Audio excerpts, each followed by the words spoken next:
రాజధానికి కేంద్రం నుంచి నిధులు రాబట్టలేక విరాళాలు సేకరిస్తున్నారన్నారు. ఇందుకు గాను హుండీ పాలన సాగిస్తున్నారని శైలజనాథ్ మండిపడ్డారు. ఇసుక మాఫియా సంక్రాంతి కానుక అవకతవకల్లో అధికారులను మందలిస్తున్న చంద్రబాబు స్వీయ లోపాలను మాత్రం సమీక్షించుకోవడం లేదని శైలజనాథ్ విమర్శించారు. హెరిటేజ్ లో అమ్మకాలు కొనసాగించారా లేక హెరిటేజ్ నమ్మి ఏమైనా ప్రజలకు కానుకలు ఇస్తా ఉన్నారా? మీరు బహుశా ఇన్నేళ్ల మా రాజకీయంలో ఎప్పుడు చూడలేక బ్రతికి ఉన్న ప్రధాన ముఖ్యమంత్రులు వాళ్ళ పేరు మీద కానుకలు ప్రకటించుకోవడం నేనెక్కడా చూడలే. చంద్రన్న రుణాలు, చంద్రన్న కానుకలు, చంద్రన్న రోడ్లు, అసమర్థమైన పరిపాలన ఇస్తా ఉన్నారు. ఇక్కడ మీ మాటలన్నీ ఆకాశంలో ఉంటాయి, చేతలు మాత్రం ఆఖరికి చెత్తబుట్ట వైపు ఉంటాయన్న సంగతి అందరికి తెలిసిన విషయం. మీరు నమ్మించే ప్రయత్నం చేస్తారు. మీరు మారని చంద్రబాబు నాయుడు గారు.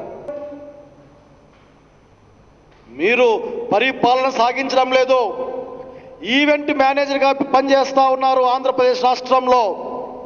ఈ కానుకల విషయంలో సంపూర్ణమైన విచారణ సిట్టింగ్ జడ్జితో చేయించాలి.